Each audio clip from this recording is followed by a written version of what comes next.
Okay, good morning and welcome back.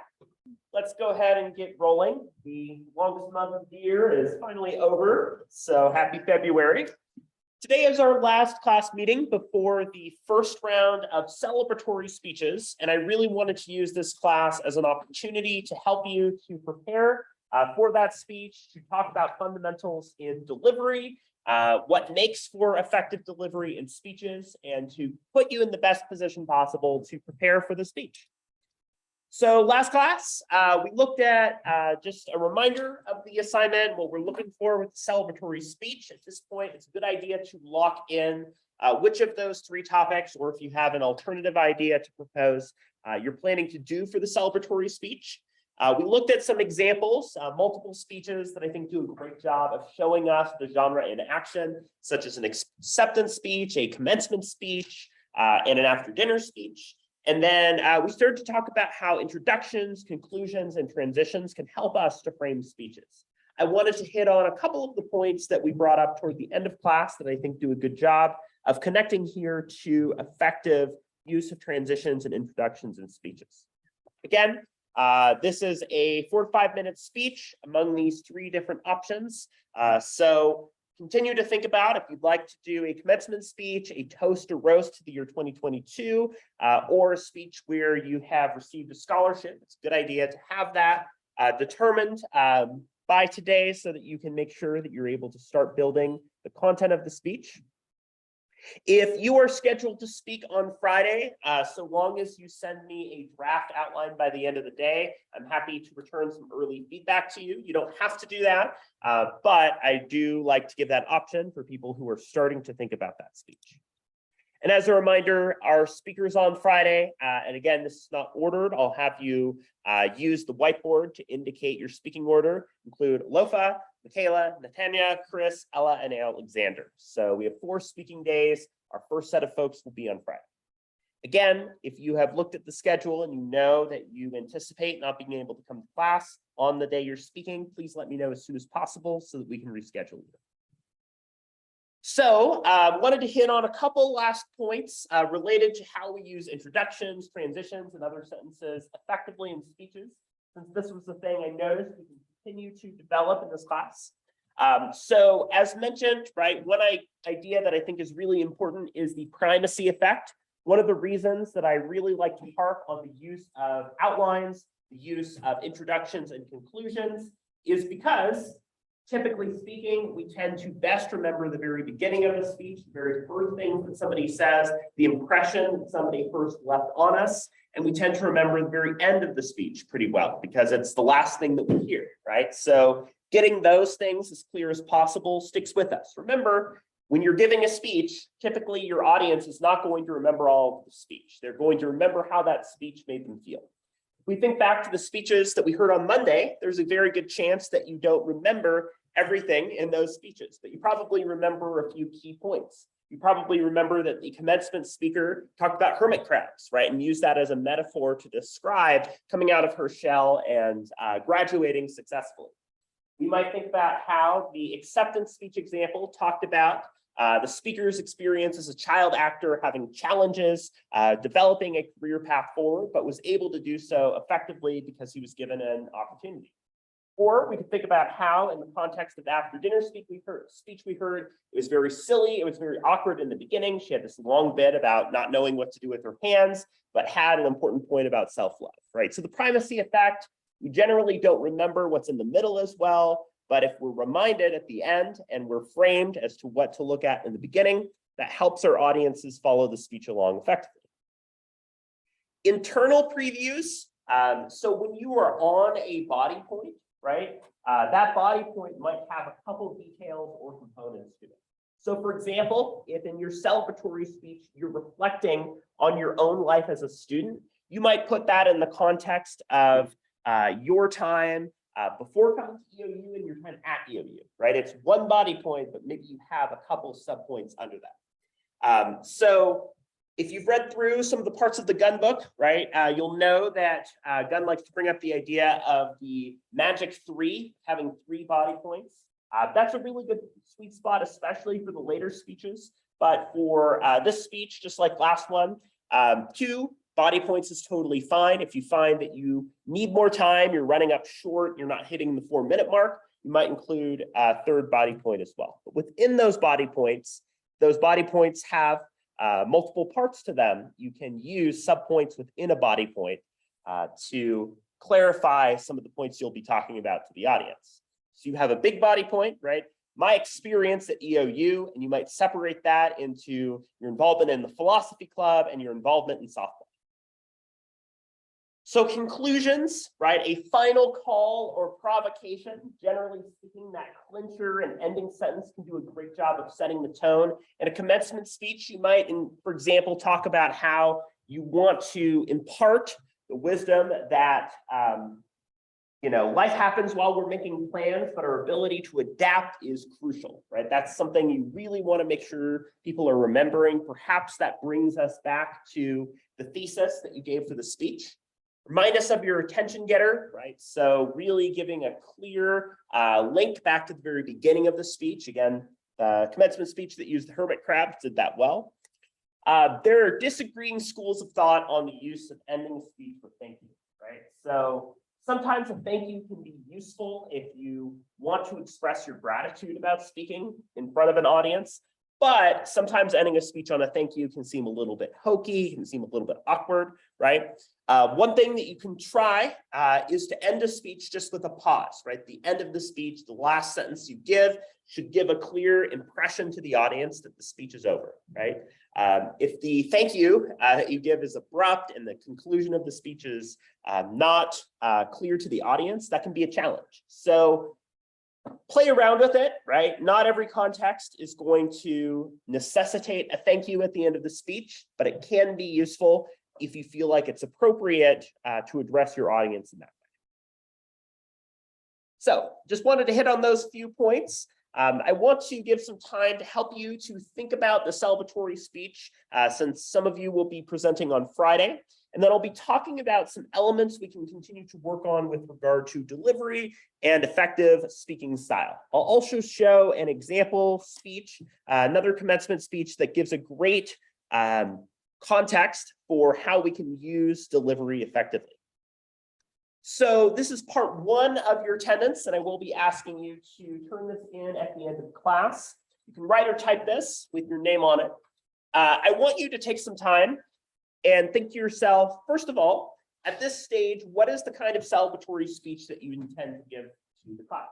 Do you want to give a commencement speech? Do you want to give a toast or roast for the year 2022? Do you want to give another type of speech, the scholarship speech, or do you have another idea?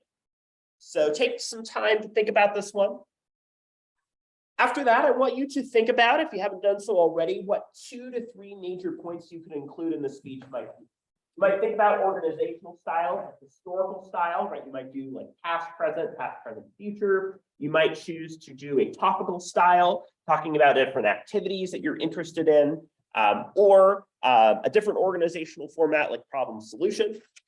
And then I want you to start to think about supporting material. What are the stories, experiences, background that you want to give that will really help this speech light up? I also want you to take some time if you have any questions or things that you want to troubleshoot by me. I'll give you the opportunity to share those questions in a little bit too. So I'll give you about 5 minutes or so to work on this, and we'll keep going from there.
Once you have finished working through these different prompts, I'm going to ask you to find a partner or group of three, perhaps sitting near you, to exchange some of your ideas and to offer some feedback to each other about your ideas, what you're noticing in terms of the details and information they're giving, their idea, and any other suggestions that you might be able to provide each other.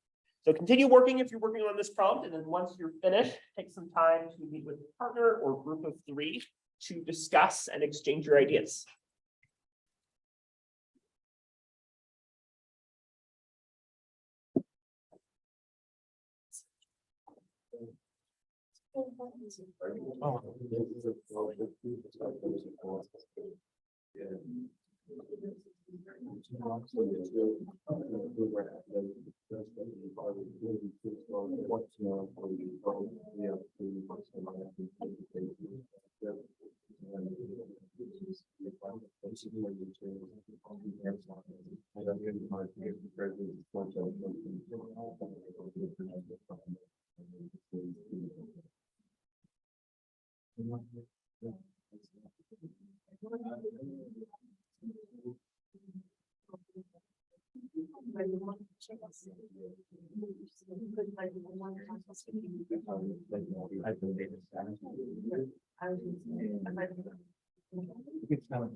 The first one.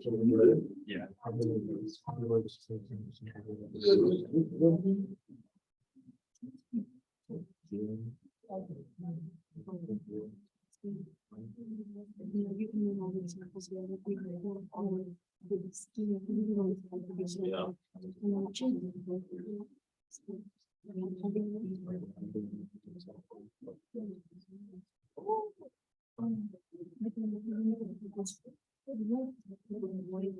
Let's take another minute or two to finish up your discussion here.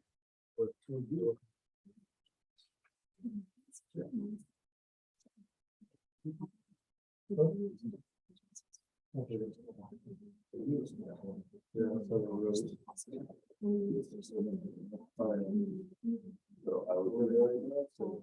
Second. Yeah.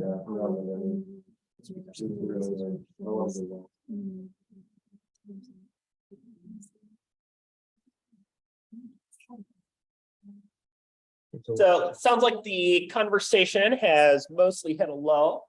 So let's come back together. So one thing I did notice a couple of groups were talking about that I wanted to speak to is if you are including any kind of outside cited material, for example, maybe you're citing a statistic about students at EOU in the graduating class. One way that you can do that is to verbally share the basic information. According to a study published by Eastern Oregon University last year, right, that basic information in the speech itself, where you're verbally tying and tagging what it is that you're referencing, or in a study by the Pew Research Center in 2019, it was found that, right, that can be a useful way to cite verbally, right? Pointing us to the source, perhaps pointing us toward the date, but to do so in a largely informal way. And then you would include the full, like, in-text citation in MLA, APA, or Chicago in the outline, along with any work cited, if you are including that outside material. That will be a requirement for the later speeches in the class, but for this one, it's an option if you do choose to integrate that type of supporting material. I'll be posting an example to Canvas after class that shows you an example of how you can use that supporting material for your speech too. Any questions about this speech, anxieties, concerns, thoughts, things that I can help you to address as you're gearing up? Yes. I know it's supposed to be more like for outline form, but like the one that I choose, like the commencement speech, it's more like a script. And it seems like it's kind of in paragraph form. Is that okay? No, so you'll want to use an outline, right? One thing that I could encourage you to do is, if you would like, you can create your own version that's in the paragraph form and use that as you're practicing. But I do want you to use the outline for your speech itself, right? The thinking behind that is that even in those types of speeches, there's an opportunity for extemporaneous presentation, for adapting the content and adjusting the way that you're giving the speech. So if you already have like a paragraph form version or script of the speech, an easy thing that you can do to give yourself more time is to just take some of the headlines and key points from that draft and put that in the form of an outline. And again, you could work on, practice, or even memorize some of the content of the speech in that way, right? Like a lot of times, effective commencement speeches are ones that do include that good eye contact and engagement with the audience in a way that breaks away from just simply reading from the speech content itself. So good question, but yes, I do encourage you to use the outline form regardless of the type of speech you're selecting. Any other questions? Great. So if you do have any other questions as you're gearing up for this speech, or if there is anything you would like to send along, please let me know, and I will be happy to look over that with you. So shifting gears a little bit, I wanted to take the opportunity to talk about delivery. So what makes for strong delivery, how we can use effective delivery in a lot of different contexts and situations. So this class will be really focused on developing those fundamental delivery skills that you can use across a variety of different settings. And to help us to get thinking about the use of effective delivery, I wanted to show us a commencement speech example that I think does a great job of using strong, particularly strong verbal delivery as a way of really hitting on some of the key points here. This is a University of Miami commencement speech that was given in 2017 by Natalie. The University of Houston Law Center would be her next move. She will begin her studies in immigration law in the fall.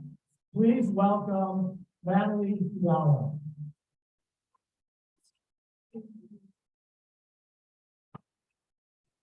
Thank you, Dean Shepherd. Good afternoon, distinguished guests, faculty, family, friends, and of course, the graduating class of 2017. I am honored to be your commencement speaker. So I recently came across a letter I wrote to myself at the beginning of my freshman year. It was addressed to senior Natalie, and seeing as how I am now senior Natalie, I opened said letter and I read it. I wanted to share some of the content of the letter with you all because I have a feeling some of you can probably relate. Dear Natalie, it's Natalie. If you're reading this, congratulations. You made it to your senior year. I'm sure by now you've accomplished all the goals that you set out for yourself, and I'm so very proud of you. I'm sure you've maintained a perfect 4.0, and you're on your way to medical school. You must have found your future husband by now, and you're probably planning your lives together at the moment. I hope you still talk to all your friends from high school. You definitely should invite them to your graduation.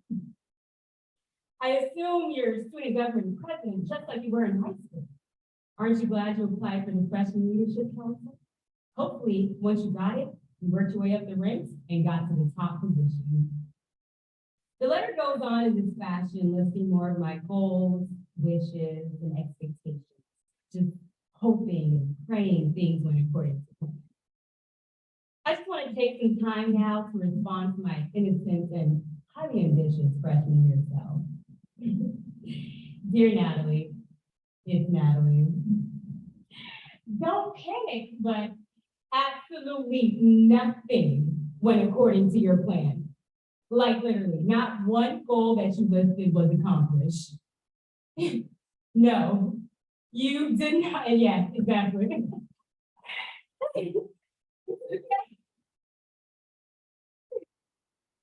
No, you did not maintain a 4.0, and you're not going to know. In fact, you took some science and math classes that almost cost you your scholarship, and you quickly realized that med school may not be the path for you. But after tear-filled meetings at Topple, this huge change of plans forced you to consider what you're actually good at when you discovered your true passion. Shout out to Topple, thank you. No, Natalie, you did not end up finding your husband at UM. I'm sorry to this point. You're actually approaching your 5th year of being single.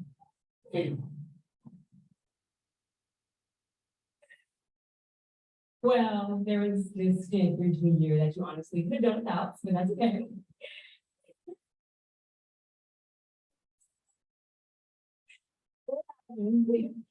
Don't worry. You may not have the husband yet, but I found you some really dope lessons. Also, Sebastian is going to be there. So I got the entertainment component down. You're welcome. No, you don't talk to most of your friends from high school. So with that being said, they are not here at your graduation. However, the deterioration of those relationships prepared you to handle some of the fading relationships that naturally occur throughout your collegiate experience. It was an early lesson on seasonal.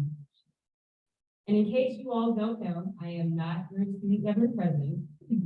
So thank you, Natalie, for applying for the Freshman Leadership Council. You were rejected.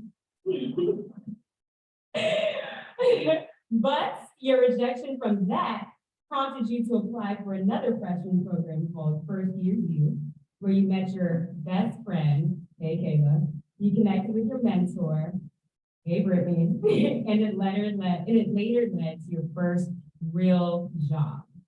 The program started the beginning of a transformative experience at the Butler Center for Volunteer Services. So yeah, girl, nothing went according to your plan.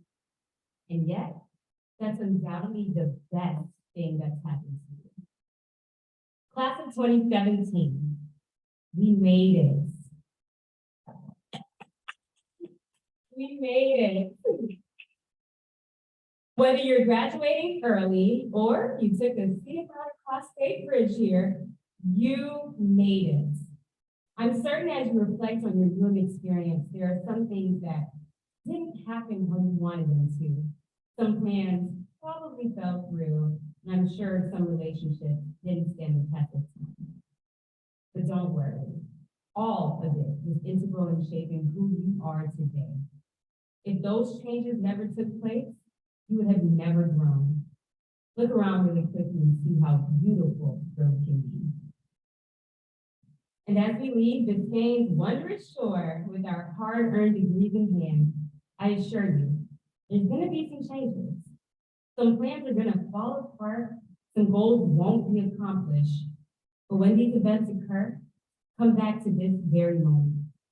Reflect on your UM experience and more importantly, lean on your Kane family.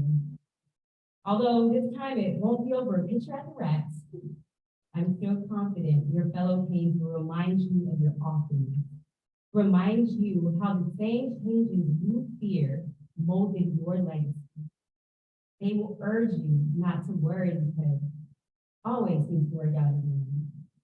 Trust me, you're gonna be all right. You're young, you're resilient, and your future is so bright. I mean, you graduated from the University of Miami. We're really playing. You're gonna be okay. The best is yet to come. I love you all, and go Canes! So I wanted to show that example as what I think does really effective verbal and vocal delivery. Right? First of all, it's incredibly easy to follow components of the speech, even as the auto-generated captions were a little bit silly in places. You could hear her really well, right? She was enunciating clearly. But one thing that I think she does especially well is engagement with the audience. Right? She's telling a joke, she's sharing a story, and she's noticing that the audience is engaging with that one, right? So she's smiling, she's nodding, she's taking a pause for the audience to react to and deal with that moment, right? If you end up telling a joke or sharing something that the audience finds funny or interesting, one really good practice is to resume your speech right at the crest of the laughter, right? So right as the laughter or response or applause is kind of at its peak, is a good time to ease back into the rest of your speech. Because if you wait until the end when it's already subsided, you've got this awkward pause. And if you do it too early, right, you're stifling the ability of the audience to engage and respond. So I thought she did a great job of responding to the audience and using that to modify the speech. You also notice her use of pauses and some of the ways that her tone changed over the content of the speech. When she's talking more seriously about the challenges the other students are facing, or she's using an aside to talk about, the opportunity to look around you and see the growth. That was a great way to engage with the audience, right? And also think about the use of timing and pauses here. The way that she used pauses such as, "Dear Natalie," it's Natalie, right? That helped to hit some of the humor and the key moments there. So again, be thinking about how your use of delivery is complementary to the main points that you'll be giving in your speech. So delivery is essentially how we're using the body as a part of our speech, right? And delivery is including the voice and the vocal elements of our speech. It's not just about our physicality, it's about how we're using our voice to communicate with our audience too, right? Good delivery, right? It's like pizza, right? You get pizza delivered, it's delivering the message, it's doing so in a way that's engaging, that's clear, right? Gesture and movement is another important component, how we're using the body to provide gestures, to physically move and transition, right? One of the reasons that I move and wander between different parts of the class, right, is to engage with folks who are sitting in different parts of the class so that it's not all in one place, right? Eye contact, right? The use of eye contact is a strategy that can work really well and be supportive. It provides that relationship with an audience. In a speech, we might think about is how we're using the body in conjunction with how we're using the verbal and written elements that we've developed for a speech. Right? We also might think about fashion, clothing choice. I will be abundantly clear and say that in this class, there is no expectation, grade, and no feedback will ever be given on the basis of your clothing or attire, right? As long as you are dressing appropriately for a public environment, that is never going to be a piece of feedback that you receive. But I do want to give some feedback and best practices on how Others might be using speeches in presentation in other contexts and tying that together in fashion.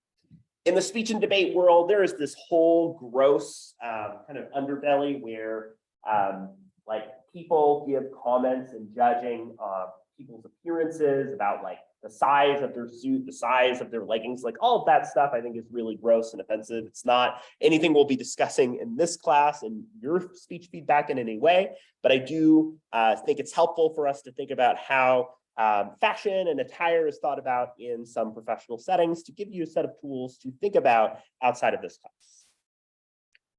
So when it comes to nonverbal delivery, one thing that I really kind of swear by and really encourage you to think about in speeches is what I like to call the box.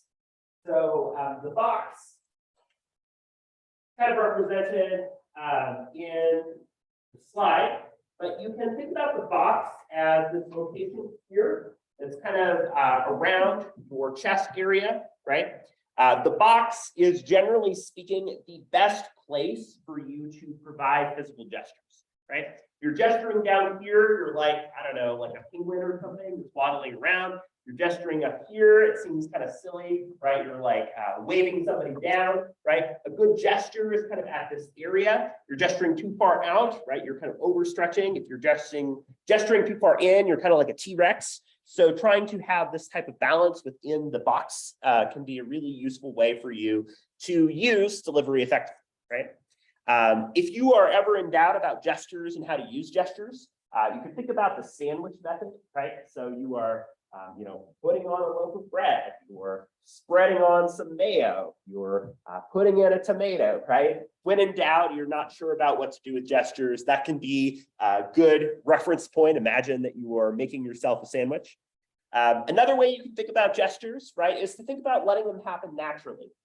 We naturally gesture when we're communicating in conversation, and letting that happen and being open to letting that happen, I think can help our speeches be more dynamic. So touch is generally something we should avoid in a speech unless it's appropriate and agreed upon to that person in advance, right? Consent matters. Closeness might be our physical proximity to somebody, right? So we might move to be closer to somebody in the room. One thing that I always encourage people to do is to let the space be your own when you're giving a speech. In other words, if you need to physically move objects, like maybe there's this chair and you know it's going to be in the way for your speech, sweet, move it, right? It not only helps the content of your speech, but also, right, kind of makes you look like a badass because you are somebody who is letting the space be modified to you rather than being forced to modify the space for your speech. And think about body language, right? The usage of gestures and physicality can be a helpful way to accent points. I do encourage people to avoid pointing directly at somebody because that can put people on the spot, unless that's intentional and a part of your speech to single somebody out.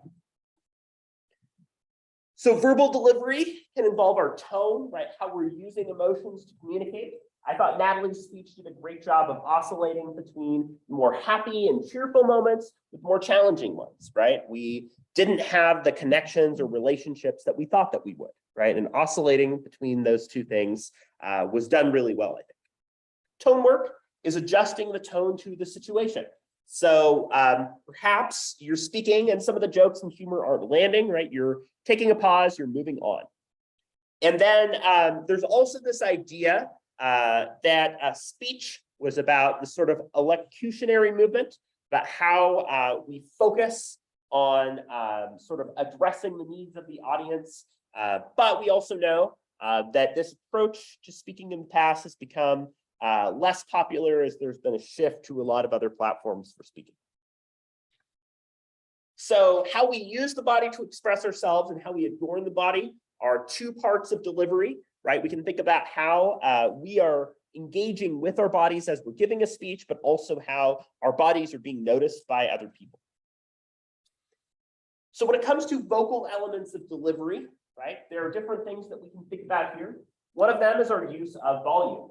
Not all of us have loud speaking voices, that's okay, right? But speaking from the diaphragm, right, speaking more from your chest area rather than speaking from your head can be a great way to improve our enunciation. Sometimes using kind of assistive aids, things such as microphones, can be a great way to help with our delivery and making our delivery style more dynamic too. So practicing also the acoustics of the space. This is a room that projects quite far out, and making adjustments to where we're located as audience members can help us with understanding as well.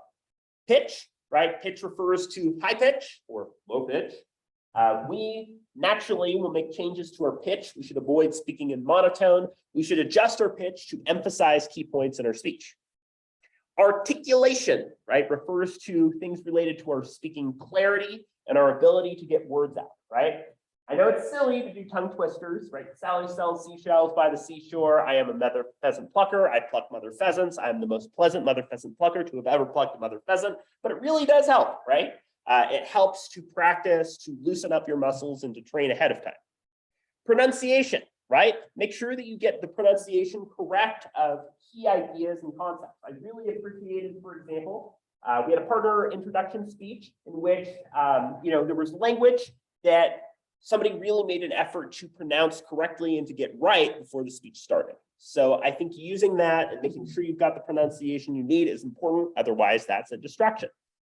Rate of delivery is important too. Sometimes your speeches are a little bit too fast, right? And it's a good idea to pump the brakes a little bit. We're anxious, and we want to make sure that our rate of delivery is overall consistent, although we can make changes to our rate of delivery based on punctuating key moments. Dear Natalie, it's Natalie, right? Deliberate pauses can help. And then modulation might involve making changes or adjustments to our voice. Perhaps we're making it higher pitched as we're imitating somebody in their voice, like, I have a teacher and the teacher says, "What are you doing out there?" Right? That might be a way you modulate your voice to punctuate a key point. Verbal fillers can be a big challenge, right? The use of okay, So verbal fillers are used way more often than we think they are. If we record ourselves speaking and we hear ourselves back, we don't like it, but it does help us to acknowledge and understand the verbal fillers that we have. When I was in speech and debate, one of my coaches did this thing where he threw a wadded up piece of paper at me every single time I used a verbal filler. And I hated it, but it did help me get better. So when in doubt, use a recording of yourself to note your word economy, how much you're using verbal fillers, and so forth. Reducing that will help you more efficiently use your speech time if you find that you're running close to the limit. When it comes to audio, projection is the strength of the voice. Again, speaking more from your diaphragm, speaking from your chest will help rather than speaking from your head. It'll help you better catch your breath and help your points be made more clearly. Volume is really important, right? We might also think about feedback. We want to eat the mic, but we also want to make sure that if we're using a microphone, that it doesn't have the weird like tones or discordant sounds. Our next speech in the class, the informative speech, is going to be given over Zoom, right? And I do this to help us work on how we're able to speak effectively online, because we're going to have to, if we haven't done so already. There are a lot of challenges with effective online speaking, so we'll be exploring that more later. And then dialect is important too. For example, if you come from a very different cultural background, say you're speaking internationally or you're speaking in a very different part of the world, there's a greater adjustment to somebody's speaking style and tone of voice. We might think if you're from the Pacific Northwest, if you're from Oregon or Washington, you don't have much of an accent, but we do, right? And we speak very differently in other parts of the world. One thing I tend to notice about the Pacific Northwest accent, and I grew up with that myself, is that we often over-enunciate our vowels. So that's a common practice that kind of makes our style of speaking from the region a bit unique. So be thinking about how we're making adjustments to our speaking over time. As mentioned, right, the box is a great way to think about where we're gesturing. The box is also a great place where you can have your outline on hand to be able to easily refer to that. So synchronizing gestures with movements too is a good idea. Next, I'll be talking about my second point, right? That's weird. Next, I'll be talking about my second point is better aligned. You have those two things working together, right? So eye contact, right? Eye contact can be challenging when you have a group of people. You think there's all these eyes staring at you, and I understand that. So a couple things that you can do with eye contact. One of them is scanning, right? Where you're looking across the room. Another thing that you can do is to focus on a particular person for a while, right? And then move and focus on another person in another part of the room, then focus on another person, right? And kind of going between people and for about a sentence or a half sentence, focusing on a single person can be a really good way to work on your eye contact. So again, when it comes to clothing, that's not something that's ever going to be assessed or looked at in this class. It's never something I'm going to give feedback about. But in terms of general best practices for how we might use clothing in public speeches, what I encourage you to think about is one step up from the audience that you're speaking to. So if you're speaking to a group of students and they're wearing very casual clothing, right? Maybe you show up and you have a little bit more formal, maybe you have a tucked in shirt and slacks, right? Or maybe you are speaking to a group in a business or company that's going to be business casual, then you go business formal, right? So think about it one step up from your audience to establish some differentiation and credibility with your audience. Too casual or too formal isn't appropriate. If you are too casual, they'll be wondering, well, why are you speaking here, right? If you're too formal, then you're risking creating distance with the audience. I'll tell you a story. When I was in college, speech and debate, right? There was an expectation of business formal clothing when we were at competition. So my debate partner and I were at a tournament and he was dressed very casually. I was dressed very formally, right? And we are in a room with a team of 2 other debaters and a judge. The judge goes, are all our debaters here? I only see 3 debaters. Where's the 4th debater, right?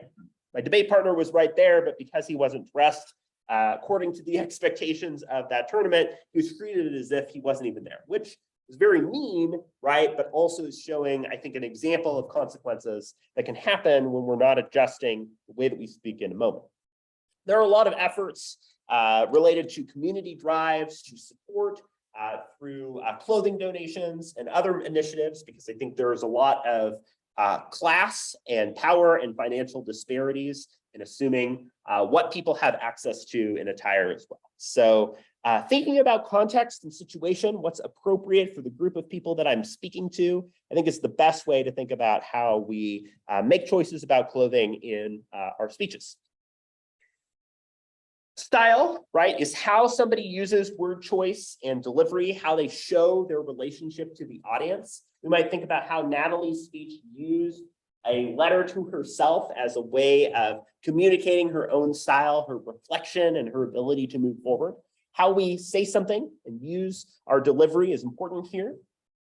The disposition, how somebody is perceiving us through our style or communication choices and so forth, is essentially how our speech works, right? It's the vibes that we communicate to our audience. We also want to think carefully about language, right? The language choices that we're making in terms of both denotative and connotative meaning.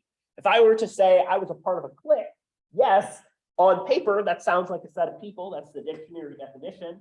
But if somebody says clique, maybe they think of Mean Girls, right? They think of the Plastics and they think, oh, wow, you are a part of a clique. I'm going to judge you for that, right? Somebody says a mob, that's a set of people, but a mob has a very specific connotation, right? Or cultural meaning that we see on the news. I think that it's a group of people that's angry, that's causing a ruckus, right? So be careful about the connotative meaning that we attach to particular words. We might think about how we manage our impressions with other people, right? In other classes, I talk about the idea of the Johari window, the things that we know about ourselves that we're sharing, but also the things that we don't realize we're doing. For example, our use of verbal fillers. It's important for us to think about those elements of our speaking that people don't notice that we're doing, or that other people are picking up on that we had no idea that we were doing, right? Do you have spinach in your teeth? That would be an example of a hidden quadrant that other people might not know. Thinking about situation, including familiarity, if somebody's an insider or outsider to the group, and the formality of the group setting are also ways to consider word choice. If you're speaking to a group of middle or high schoolers, right, you don't want to be speaking over their heads, but you also don't want to talk down to them. So moderating your delivery, thinking about how you're speaking to a college audience, to peers like you, that can be a way to adapt your delivery. We and us language can be powerful. We got through this. We accomplished this, right? This can be a useful way to frame speeches if you have people who can relate to the experiences that you give. Ethos. So ethos, again, our expertise, our background, our ability to communicate our skills and to do so with expertise is important here. So having language that's clear, that's using good imagery, that's avoiding jargon or breaking down jargon clearly for the audience can be ways to engage. We can think about how we use vivid language. Think about it like spices, right? You say, it was an iridescent day outside, right? It's like sprinkling a bit of flavorful, colorful language into your speech. So be thinking about how you vary up your language and delivery style in a meaningful way, right? There are also some challenges with language, right? We don't want to use language that's biased or inappropriate for the situation, right? There's also a malapropism where we say something incorrectly, right? There's a lot of gaffes that a lot of politicians and famous figures have used, right? Famous Freudian slip, if you say one thing but mean your mother, right? Sigmund Freud talking about psychoanalysis and the idea that you're really conveying what you're experiencing, but you didn't mean to do so in your speech. And then depending on situation and context, right, it matters about how language might be appropriate, right? What language you might be doing, your use of humor. So think carefully about what type of humor and language is considered appropriate to your audience. So I want you to take a couple minutes here toward the end of class to think about an example of somebody who practices good delivery in the context of the things that we've discussed so far. I want you to think about where your delivery is strong and what you can do to continue to build upon your delivery in the future.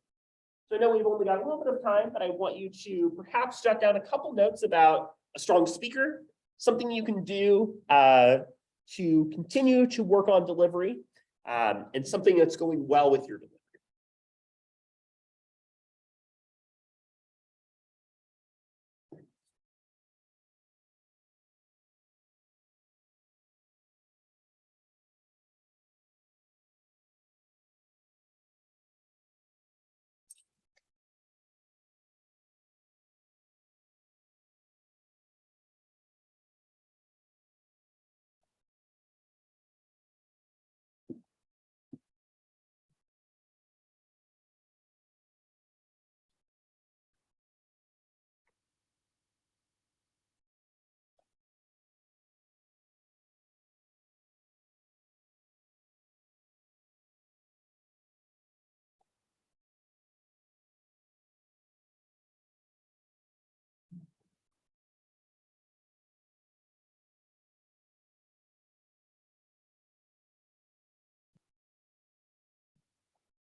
When you have finished your thoughts here, you're welcome to pass forward or email me your work today.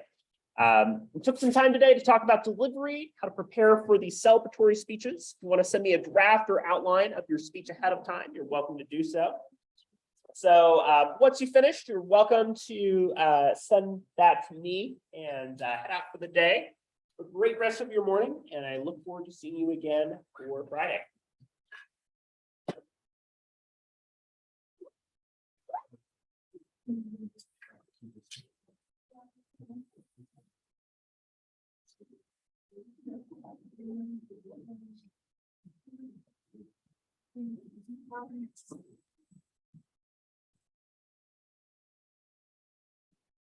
Hey, what's up, I have Michaela? a quick question about, Yes. so I'm supposed to speak Friday, but I have like no voice right now. So I didn't know if there's any way to switch Fridays because I just started getting sick. Okay. I can still speak Friday, I just don't know. Sure, sure. I don't want you to strain yourself if you're not feeling great. Why don't you see how you're feeling tomorrow? And maybe by like the end of the day tomorrow, email just you. follow up and say, hey, I'm feeling good and ready, or I, need some help. Okay, that sounds good. Yeah. Thank you. Uh-huh. So we'll be in Houston, 17th of this month. Okay. And then next month, I'm sort of gone 17th. Okay. I think it falls on like a Thursday. or Friday. That's right now, and I already filled out the cancer on Fridays. So I just wanted to let you know that. So, yeah, so that's consistent with what you had in the Google form? Yeah. Great. So the later speeches in the class should be able to align. with what you did. Grab those if you're gonna need them. But that should be able to align with your speaking days. And then if I post a schedule for the next set of speeches and that is a conflict, we will be able to reschedule you. Yeah, thanks for reaching out, Casey. Sounds good. Thank you. Yes. So I'm thinking of doing a commencement speech, but it seems like my speeches to me feel like Thank you.